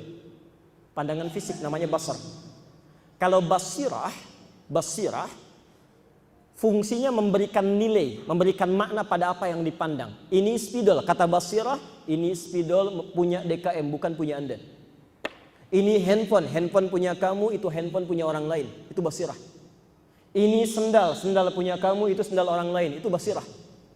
Di orang-orang yang selalu baik pandangannya, maka basirahnya akan sangat tajam dalam kebaikan. Maaf, sebaliknya, Orang-orang yang selalu melihat maksiat, hal yang tidak diperkenankan, hal yang dilanggar, maka kata Nabi akan muncul titik-titik dalam nilai kebaikannya. Ini basirahnya ditutup. Ya. Jadi ada yang bermasalah di mata fisiknya, saya bermasalah. Ya, silindris bisa, saya pakai kacamata, ya, bisa. Tapi yang jadi persoalan, ada orang yang rabun mata hatinya, basirahnya. Ada yang sakit mata fisiknya, basor, bahkan sampai buta misalnya, basor. Tapi hatinya tajam sekali. Matanya memang buta, nggak bisa lihat. Tapi begitu mendengar suara adzan, masya Allah, nggak lihat pun masih dicari masjid begini. Tapi ada orang ditampakkan oleh Allah dalam pandangannya, kelihatan masjidnya, kelihatan orang-orang sholat masih belum tergerak dalam dirinya. Yang paling berbahaya, maaf, jika ada orang yang terus berbuat melihat maksiat, terus dilakukan tanpa pernah sadar dengan bahaya daripada itu, maka mohon maaf, basirahnya akan tertutup. Ini tidak akan peka lagi pada kebaikan. Ya. Al-Baqarah ayat 7. Khatamallahu ala qulubihim wa ala absarihim ghisyawah. Ada orang yang matanya tertutup karena seringkali melihat yang buruk. Basirahnya nggak fungsi. Ya. Keluar dari masjid mau pulang tuh.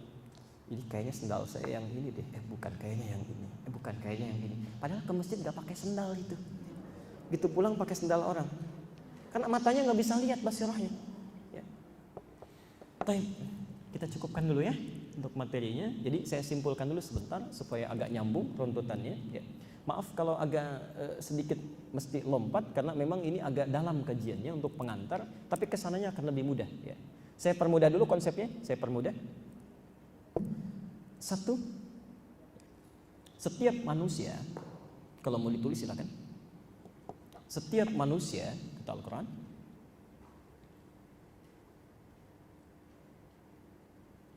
memiliki dua sumber kehidupan yang penting,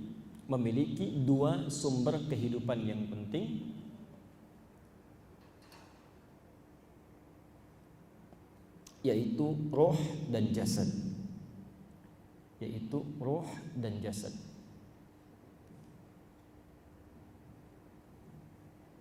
Pasti ya, seorang disebut manusia ada rohnya, ada jasadnya. Kalau cuman jasadnya nggak ada rohnya, berarti itu mayit ya.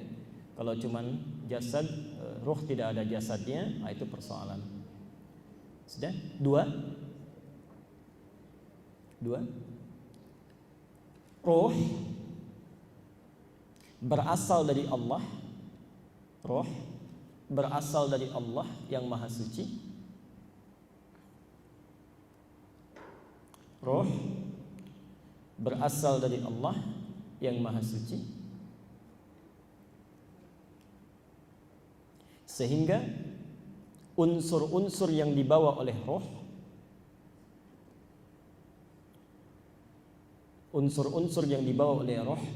selalu bersifat suci,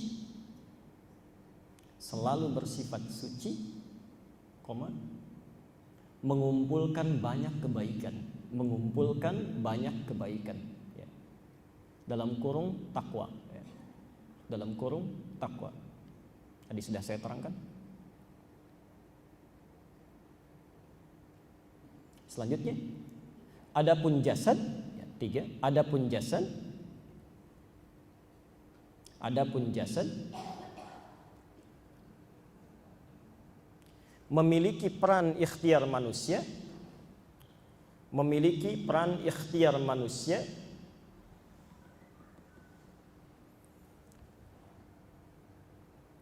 dalam pembentukannya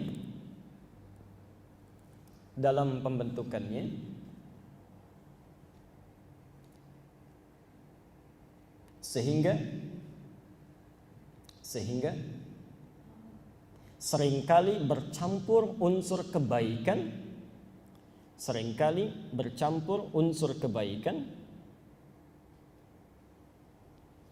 dan keburukan di dalamnya. Dalam kurung fujur, atau disebut dengan fujur.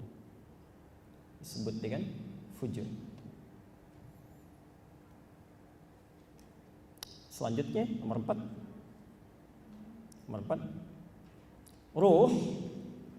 Roh yang membawa sifat takwa, roh yang membawa sifat takwa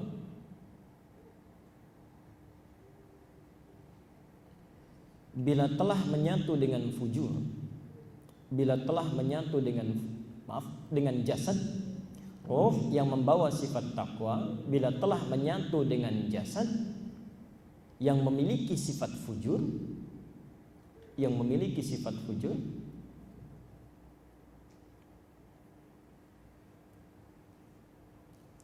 akan berubah keadaannya menjadi nafas, akan berubah keadaannya menjadi nafas, nun fa sin, nafs, nafas. Dalilnya tadi sudah dicatat ya. Baik. Pelan-pelan. 5 selanjutnya. Nafas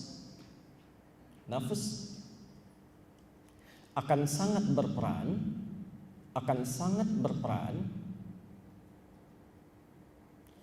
dalam menentukan sifat dan sikap seseorang, baik ataupun buruk. Orang bisa baik karena nafasnya, juga bisa buruk karena keadaan nafasnya. Oke. Titik, baik atau buruk, titik. Teruskan dulu. Seorang akan bersikap baik bila takwanya dominan. Seorang akan bersikap baik bila takwanya yang berada di dalam nafas dominan.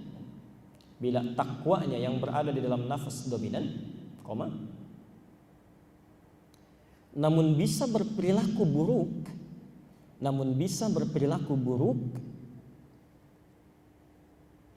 bila fujurnya dominan.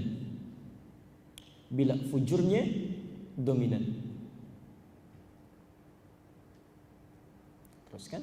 6. Sudah? Cara untuk menekan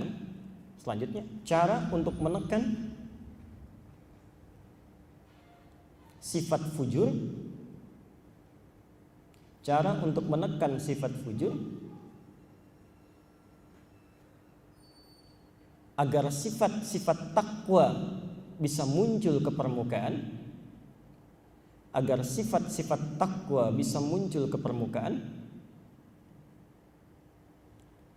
dan menghimpun banyak kebaikan,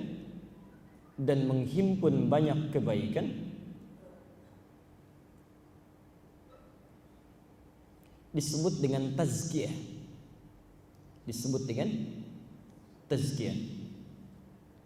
Titik. Teruskan.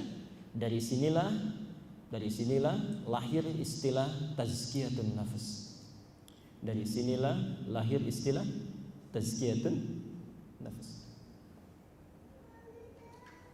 Terakhir, nomor berapa? 7, terakhir.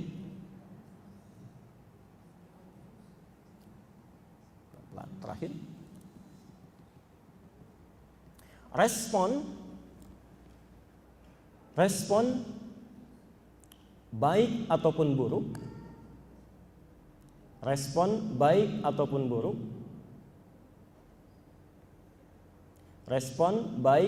buruk yang diwujudkan dalam bentuk perilaku, misal pandangannya baik atau buruk, tangannya baik atau buruk, dan sebagainya. Respon baik atau buruk yang diwujudkan dalam bentuk perilaku akan sangat bergantung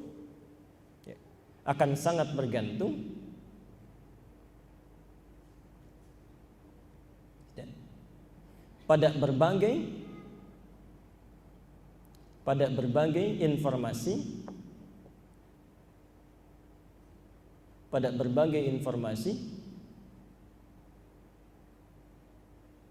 yang diterima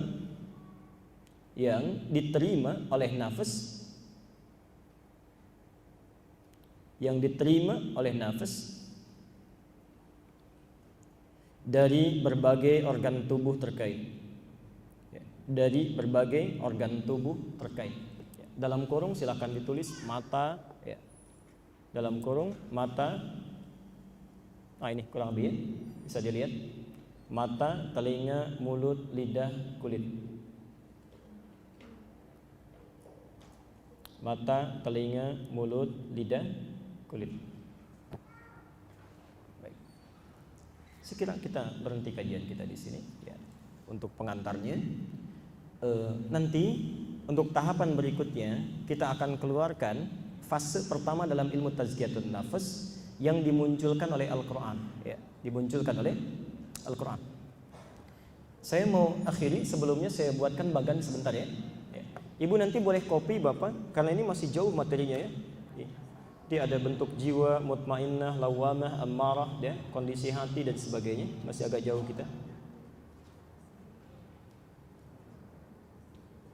Sekarang lihat bahasannya, saya berikan petanya sebentar. Nanti untuk pertemuan berikutnya saya berikan silabus.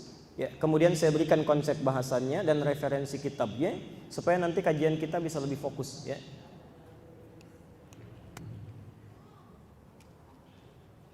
Ya. Perhatikan sini pelan-pelan. Ilmu tazkiyatun nafas itu bahasanya hanya dua. Tazkiyatun nafas bahasanya hanya dua ya.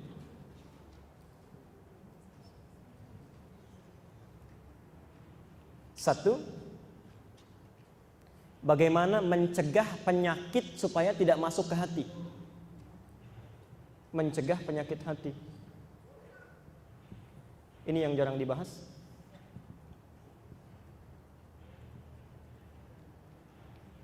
Yang kedua, bila penyakitnya sudah masuk ke dalam hati, bagaimana membersihkannya? Ya. Membersihkan penyakit hati.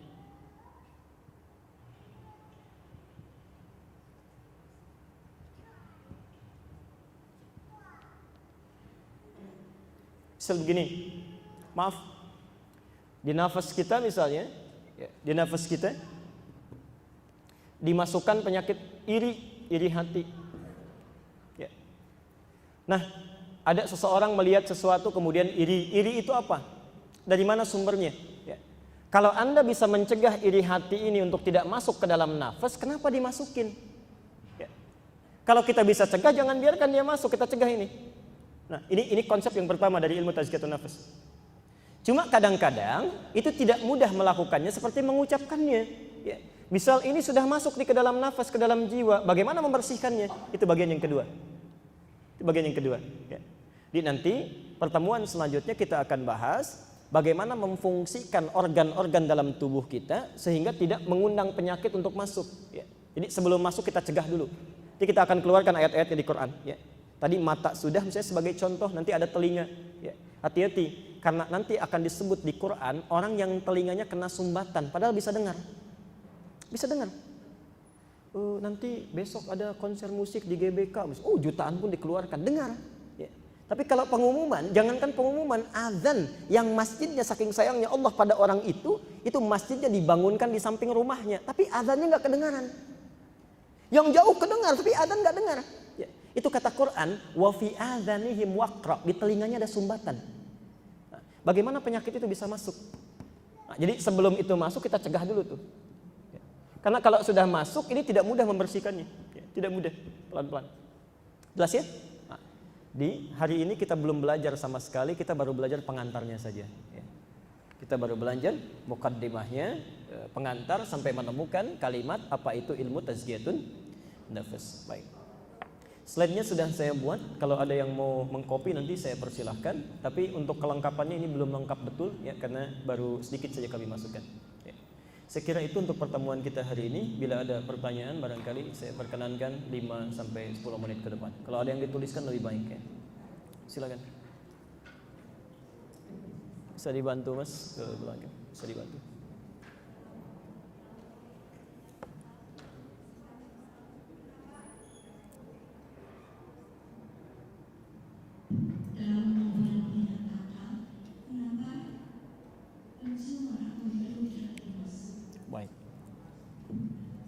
Baik, kenapa dalam ini hidung tidak termasuk? Saya tadi sebutkan ini baru sebagian, Bu.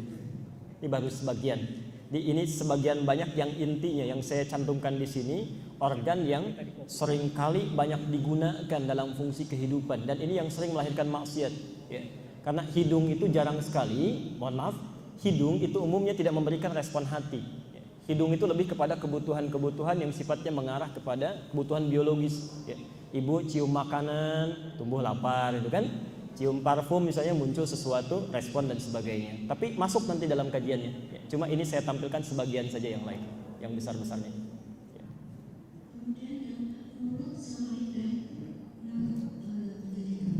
Baik, baik. Makasih. Perhatikan. Bagus pertanyaannya, kenapa mulut dan lidah saya bagi dua? Ya. Bapak Ibu sekalian, sebetulnya kalau kita sebutkan mulut itu dibentuk melalui 3 unsur yang sangat utama, ya. 1 lidah, 2 gigi, 3 ini bibir. Ya. Saya ulang, 1 lisan, ya. Lisan, lidah, 2 asnan, gigi, 3 bibir. Ya, maaf, bermasalah 1 di antara 3, maka organ ini tidak akan berfungsi sempurna. Misal, ada orang bibirnya ada, ya, giginya lengkap, tapi lisannya bermasalah misalnya, ya, lidahnya terpotong, dia nggak akan bisa bicara. Ada orang lisannya bagus, ya, mohon maaf, bibirnya lengkap, tapi giginya hilang semua, ya, nggak akan jelas juga, ya. Atau ada orang giginya misalnya bagus, kemudian lisannya baik, tapi bibirnya bermasalah, kena sariawan dia sedikit, ya, maka terganggu fungsi bicaranya. Nah, kalau disebutkan mulut itu semua fungsinya, Bu, keseluruhannya. Dari mulai gigi sampai dengan bibirnya, kemudian lisannya. Kenapa saya keluarkan lidahnya khusus untuk lisannya? Karena lisan ini yang paling berperan memberikan sikap dalam perbuatan manusia. Ini lidahnya. Ini lidah yang mengarahkan pada pembicaraan yang baik, yang buruk dan sebagainya. Jelas ya? Baik. Ada yang lain? Jadi yang saya sebutkan ini bukan berarti yang lain tidak masuk, tidak. Ini sebagian fungsi terbesarnya saja. Ya, yang lain akan disebutkan juga nanti insya Allah. Ya. Tidak ada lagi? Baik, silakan.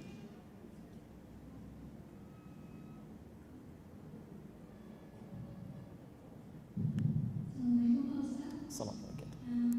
Maaf, saya tadi masih kurang paham yang mulut. Jadi tadi mulut definisinya tempat yang sangat banyak gejolaknya begitu ya. Nah, terus posisinya dengan hati yang normal bagaimana ya, seperti nurani dan lain-lain dengan organ, saya masih kurang. Baik, bagus pertanyaannya. Pertama begini, Anda bisa bedakan dulu antara organ fisik, ya, organ fisik, ya. Seperti saya beri contoh misalnya, dalam bahasa Arab hati itu bukan kolbun. Dalam bahasa Arab hati itu kabad namanya, kabad, kibdun. Kalau Anda ke Mekah nanti umrah, saya kibdah itu artinya ayam atinya, ya, jadi ada roti kibdah itu maksudnya pakai ati ayam, kibdah, kabad. Ini kabad. Pelan-pelan. Kalau kolbu, ya, kolbu bahasa Arab kedokteran, dalam istilah kedokteran itu jantung, ya, jantung. Heart itu kan jantung bahasa Inggrisnya, kan? Bukan hati, jantung. Heart itu jantung, Bu. Hati itu liver. Ya. Ini hati. Secara fisikal ya, organ fisik. Kolbu dalam bahasa Arab, kolbu yang ini. Kalau digunakan dalam istilah kedokteran itu jantung artinya. Ya. Tapi kalau dalam ilmu tazkiyatun nafas yang dimaksudkan bukan ini. Bukan jantung secara fisikal, jantung rohani yang di dalamnya ada gejolak baik dengan buruk, gelisah dengan tenang dan sebagainya. Ya. Dia tidak bisa diindra tapi bisa dirasakan, Ya. Buktinya ibu pun kan sedang merasakan sekarang kan? Saya merasa tenang, saya merasa gelisah. Ini yang wajahnya kelihatan tenang-tenang, belum tentu nggak punya masalah itu. Ya. Mungkin sedang gelisah, kapan Ustaz selesainya gitu kan? Macam-macam. Jadi pertama, tolong bedakan istilah-istilah yang difungsikan untuk kepentingan yang fisikal, fisik, ya, dengan istilah-istilah yang akan digunakan nanti dalam konsep tazkiyatun nafas yang lebih menyentuh pada istilah spiritual. Ya. Tapi ini garisnya antara organ fisik dengan istilah-istilah dari sisi spiritual ini nanti ada satu keterkaitan yang erat.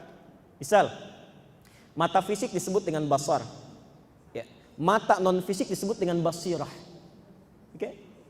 Misal nanti telinga disebut dengan udhun, ya.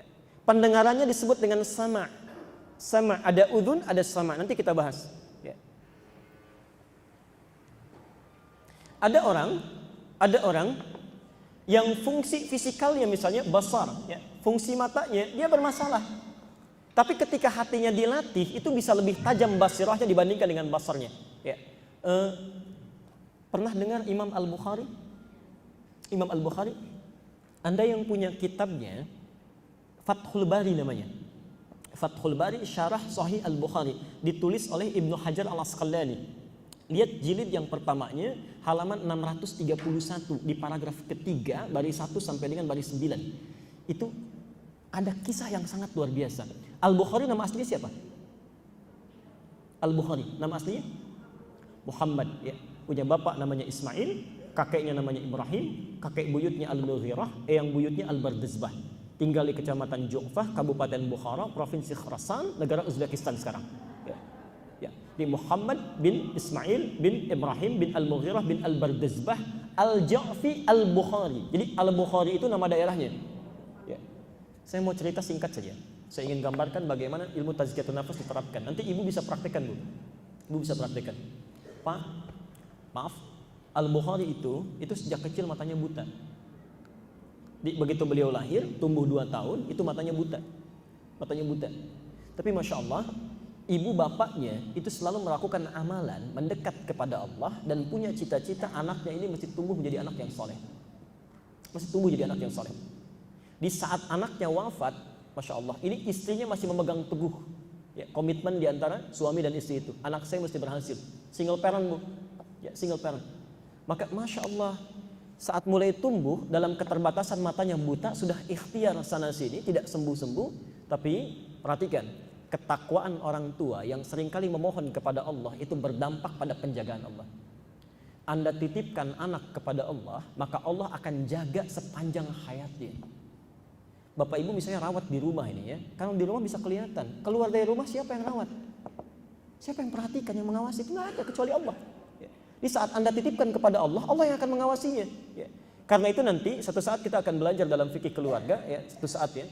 Misal, perhatikan, ketika Hannah melahirkan Maryam, itu pertama kali yang dilakukan oleh Hannah dan Imran adalah menitipkan Maryam kepada Allah. Menitipkan Maryam kepada Allah. Ya. Di Ali Imran ayat 36 itu. Ya, falamma wada'atha qalat rabbi inni wada'tuha untha wallahu a'lamu bima wada'at wa laysa dzakaru kal untha wa inni sammaituha maryama wa inni u'idzuha bika wa dzurriyyataha minasyaitonir rajim. Ya Allah, saya namai dia Maryam dan saya titipkan dia kepadamu supaya dilindungi dari tipu daya setan yang sangat terkutuk. Dititipkan. Maka Allah pun menjaga Maryam. Diterima oleh Allah ayat 37-nya itu. Masyaallah. Yang paling menarik, ini ayat ditunggangi oleh ibunda dan ayahanda Al-Bukhari saat lahir bapaknya meninggal tapi doanya nggak pernah putus. Perhatikan, Al-Bukhari buta mata fisiknya disebut dengan basar, nggak bisa lihat. Tapi Allah ganti dengan mata hatinya, tajam sekali. Itu kalau beliau dibacakan satu kalimat misalnya di sepanjang halaman begini, itu bisa diulang titik komanya bahkan tanpa keliru sedikit pun. Al-Bukhari, saking tajamnya mata hatinya.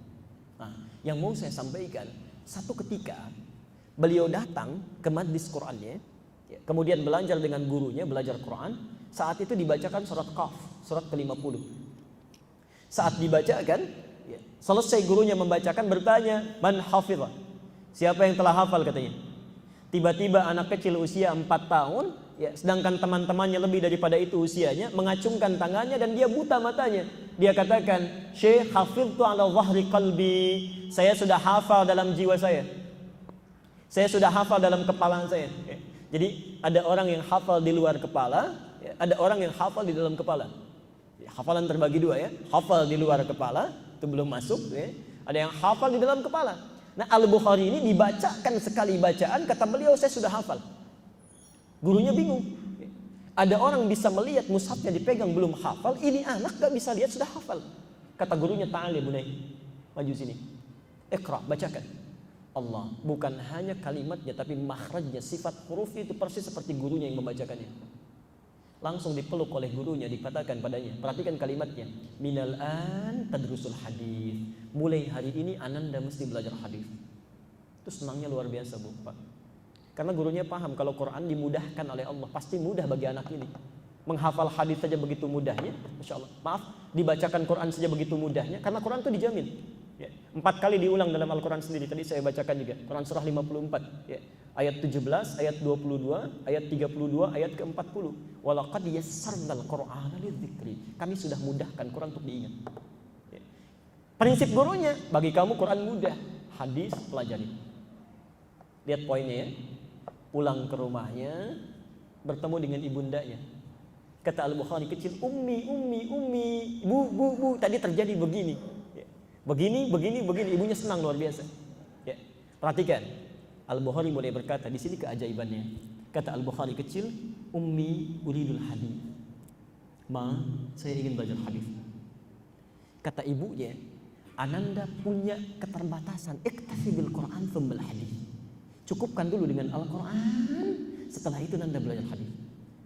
Lihat kata Al-Bukhari kecil, saking inginnya belajar, la uridul hadis, tidak ma, tetap saya ingin belajar hadis. Maka anak ini dalam keadaan demikian mencari meraba-raba pintu buka kamarnya. Ibunya melihat sedih luar biasa, masuk ke kamarnya. Maka beliau masuk ke dalam mihrab, di situ berdoa, memohon kepada Allah. Perhatikan kalimatnya. Saya ingin tampakkan, yal basir yalladzi ala kulli syai'in qadir a'id basiratanni. Yal basir, ya Allah yang maha menatap dengan tajam sampai kedalaman hati manusia. Ya, perhatikan, yalladzi ala kulli syai'in qadir, yang tidak pernah ada batas dari kuasa-Mu. A'id basiratanni, mohon kembalikan penglihatan anak saya. Yang luar biasa saat ibundanya berdoa dalam tangisannya, capek mengantuk lantas tidur, itu Al-Bukhari sedang asik mengulang surah Qafnya. Di ibunya menyebut yal basir, Al-Bukhari sampai di ayat ke-22 surat Qaf. Ya. Qad kunta fi ghaflatin min hadza. Dulu pandanganmu enggak bisa lihat, tertutup. Fakashafna anka ghita'aka. Mulai hari ini akan dibuka kembali pandanganmu. Wa basaruka al-yawma hadid. Ibunya menyebut yal basir, Al-Bukhari menyebut wa basar. Basar itu kan pandangan fisik. Wa basaruka al-yawma hadid. Mulai hari ini pandanganmu akan kembali menatap tajam. Itu ayat di akhirat diturunkan oleh Allah karunia di muka bumi. Ketika selesai baca itu tiba-tiba terbuka pandangannya. Saking kagetnya lompat beliau. Dikejar ibundanya, umi kaget ya, sampai dibangunkan. Laqad ra'ait, saya bisa lihat, saya bisa lihat. Kata ibundanya, rubbama ra'aita bi qalbik, Nanda mungkin lihat dengan hati. La, bal bi aini, saya lihat dengan mata saya. Ya. Ibu pakai pakaian begini, di samping kita ada benda ini, sampai dipeluk oleh ibundanya, bertangisan keduanya, dan sejak saat itulah kemudian mulai rajin menghafalkan hadis Nabi SAW sampai menuliskan Sahih Al-Bukhari 16 tahun itu. Ya, 16 tahun ditulisnya itu. Itu Al-Bukhari. Jadi maksud saya, ada kebaikan-kebaikan besar yang kita dapatkan. Kalau fisik sudah tidak berfungsi, mintakan kepada Allah dengan yang lainnya. Ya. Dan doa itu yang paling tajam. Paling tajam. Ya. Terakhir, di sini.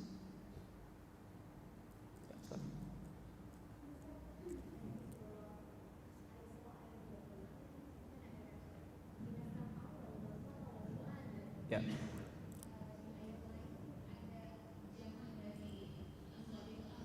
Al-afidah.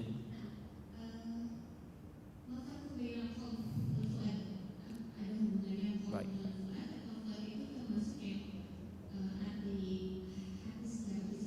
Baik. Bahkan nanti ada fuad, ada dhamir, ada latifah. Nah, itu berbeda. Ya. Saya khususkan ke fuad saja dulu. Tadi takwa itu sumber kebaikan, fujur sumber keburukan. Suara hati yang mengeluarkan ya, petunjuk dari takwa dan fujur, itu suara hatinya disebut dengan fuad. Ya, disebut dengan fuad.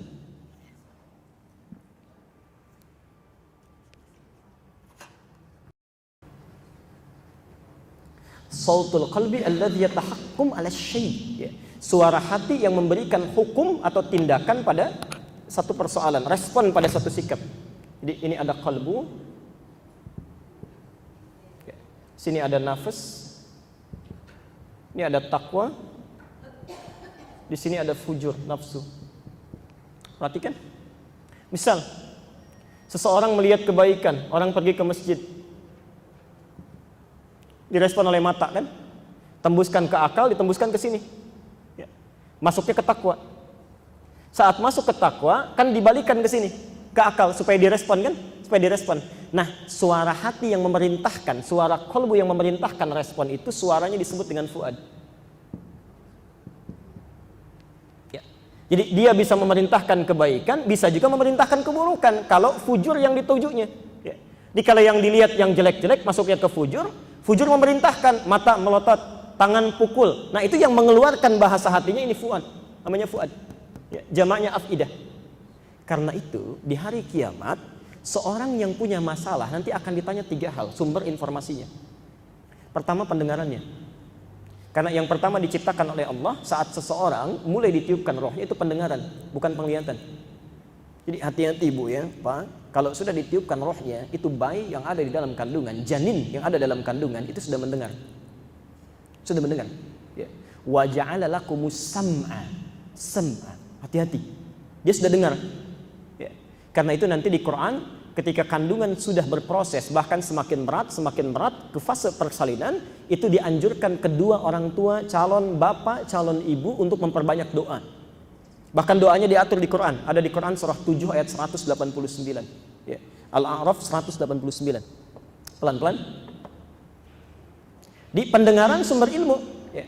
Antum diperdengarkan azan Allahu Akbar, Allahu Akbar. Itu nanti direspon atau tidak tuh? Ya. Kakinya respon nggak untuk cepat ke masjid? Tangannya siap-siap, kan? Kemudian matanya melihat jadwal dan sebagainya. Ya. Lalu setelah itu matanya diperlihatkan. Sumber ilmu yang kedua mata, pandangan. Ya. Ini ada mushaf masih bisa lihat. Ya. Masa sih ada anak usia 6 tahun matanya buta hafal Quran? Nggak bisa lihat hafal Quran. Antum dikasih pandangan yang jelas sampai hari ini. Masya Allah. Usia panjang sampai 60 tahun. Masa sekian ayat Quran belum bisa dibaca sama sekali? Allah akan tanya itu, dikemanakan matanya? Yang terakhir, ini yang paling penting. Fuad pun akan ditanya sumber hati. Ya.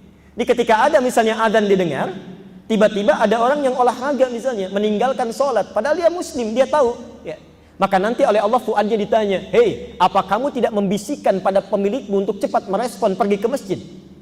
Fuadnya ditanya. Karena itu turun ayat di Quran, 3 sumber ilmu ini, baik mata, pendengaran, penglihatan, pendengaran, ataupun fuad yang membisikkan itu akan ditanya oleh Allah. Ya. Turun ayat Quran surah ke-17 ayat 36. Innas sam'a, sungguh pendengaran itu, wal basara, penglihatan itu, wal fuada, dan suara hati itu, kullu ulaika kana anhu mas'ula. Semua itu akan ditanya, kenapa manusia bisa menyimpang dari Allah? Ya.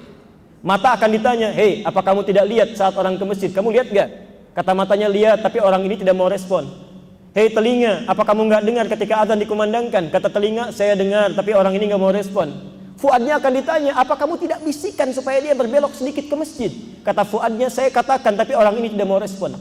Maka orang itu ketika ingkar pada ayat Allah, maka akan ditarik ubun-ubunnya.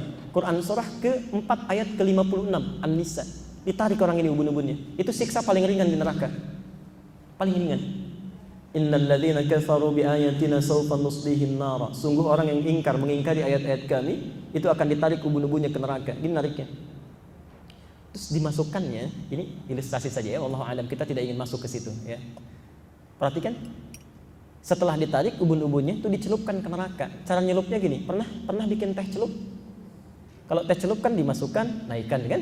Masukkan, naikkan. Itu begitu. Kullama nadijat juluduhum. Saat ditarik, dicelupkan ubun-ubunnya, dimasukkan begini. Itu hancur seluruh dirinya. Kulitnya hancur, segalanya hancur. Tapi tidak dibiarkan hancur seketika. Diangkat lagi begini, badalnahum juludan ghairaha. Ya, begitu diangkat sembuh lagi. Dicelupkan, hancur. Angkat, sembuh lagi. Celupkan, hancur. Angkat, sembuh lagi. Allah.